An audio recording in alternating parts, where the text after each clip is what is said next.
Assalamualaikum warahmatullahi wabarakatuh. Jumpa lagi dengan saya di kelas Bahasa Indonesia. Kelas yang akan selalu menemani kalian dalam belajar dimanapun dan kapanpun. Saatnya HP kalian untuk belajar.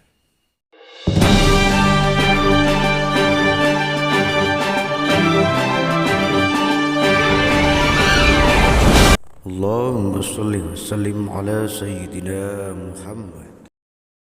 Tentunya kamu sekalian tidak asing dengan istilah berita. Kalian sering melihat berita dimanapun, baik media cetak maupun media elektronik.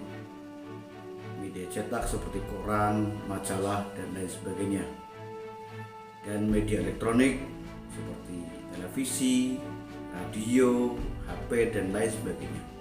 Berita merupakan sebuah informasi yang disampaikan kepada khalayak agar orang lain tahu mengenai suatu peristiwa atau suatu kejadian.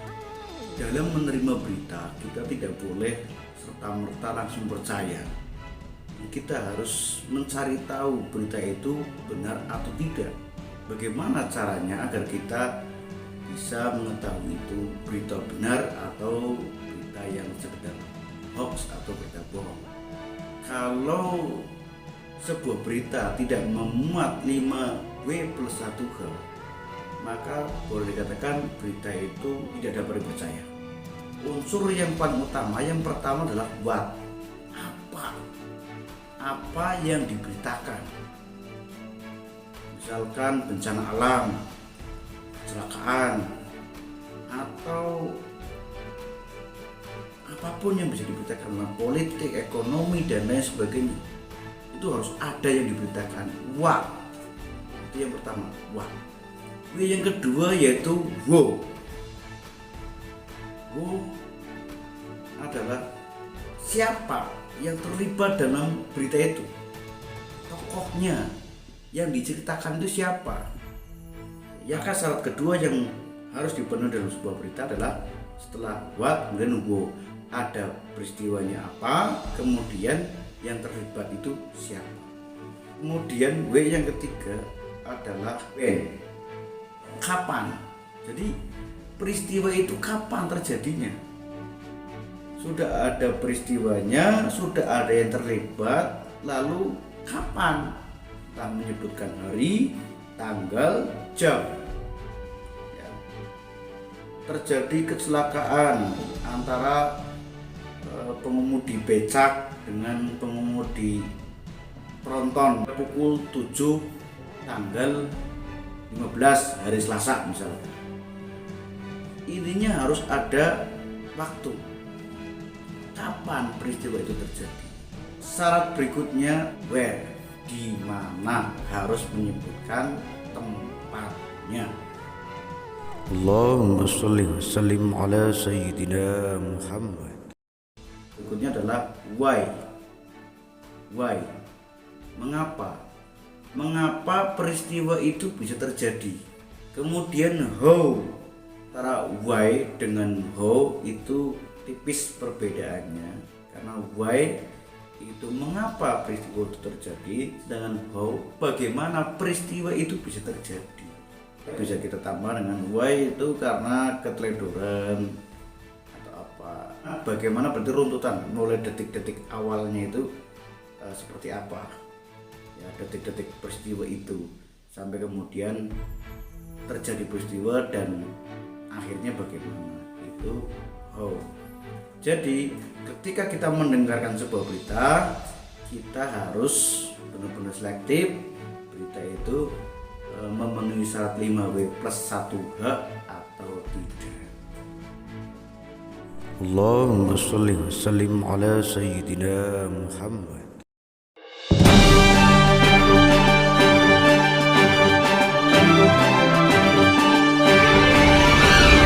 Setelah kalian memahami berita dan unsur-unsur berita, maka hal lain yang perlu kalian lakukan adalah meringkas sebuah berita yang kita dengar, baik lewat televisi atau lewat media cetak yang kita baca.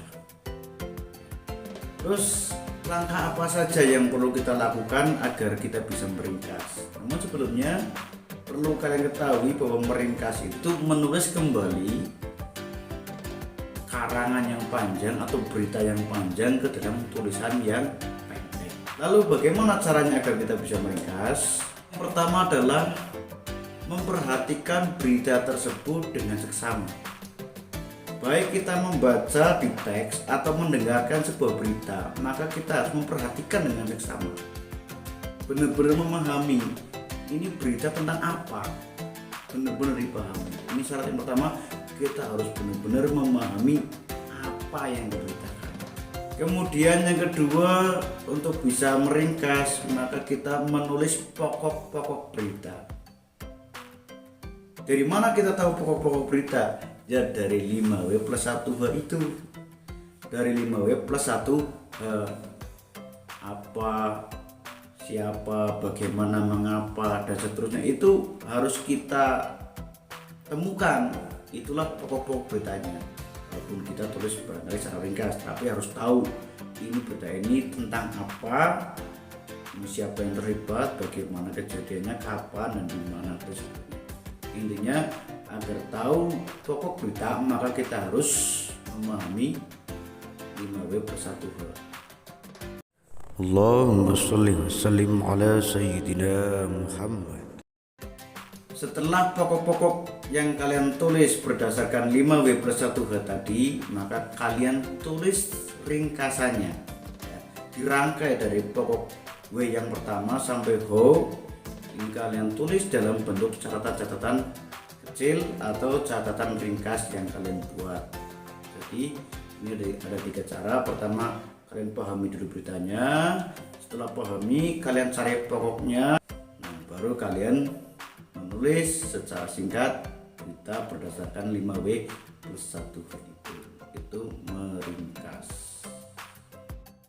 Allahumma sholli wa sallim ala sayyidina Muhammad.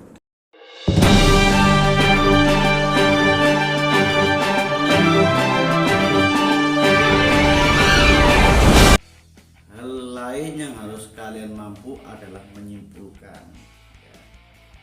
Tentunya kita harus mampu menyimpulkan isi dari sebuah berita. Menyimpulkan itu apa sih? Menyimpulkan ya sama saja kita menulis keseluruhan berita, namun dengan tambahan ide ataupun kalimat yang kita buat. Jadi walaupun sedikit berbeda dengan kalimat kita, tapi ininya sama, menceritakan tentang berita itu. Lalu hal apa yang harus kita lakukan agar kita bisa menyimpulkan?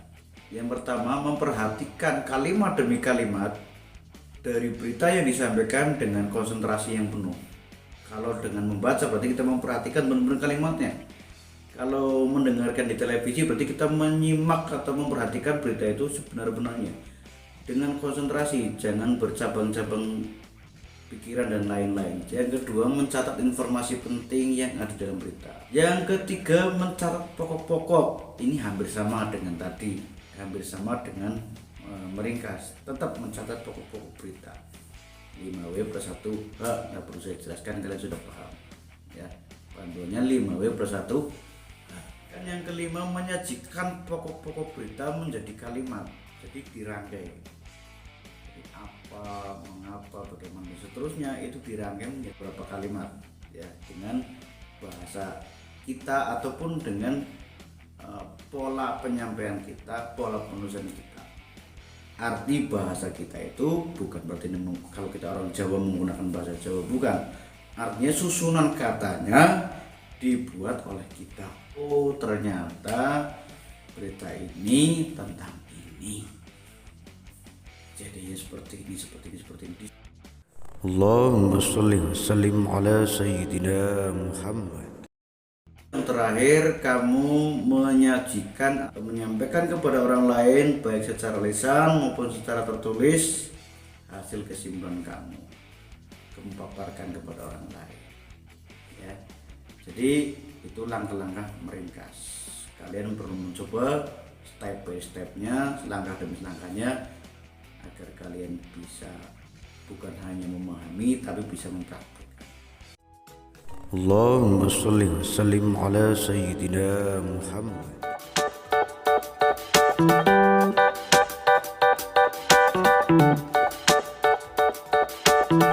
Tulislah jawaban kalian di kolom komentar. Sebelumnya tulis nama, kelas, dan asal sekolah kalian. Bagi yang belum subscribe, saya ingatkan untuk klik tombol subscribe-nya. Jangan lupa pula like dan share, karena subscribe, like, dan share itu gratis. Oke, selamat mengerjakan.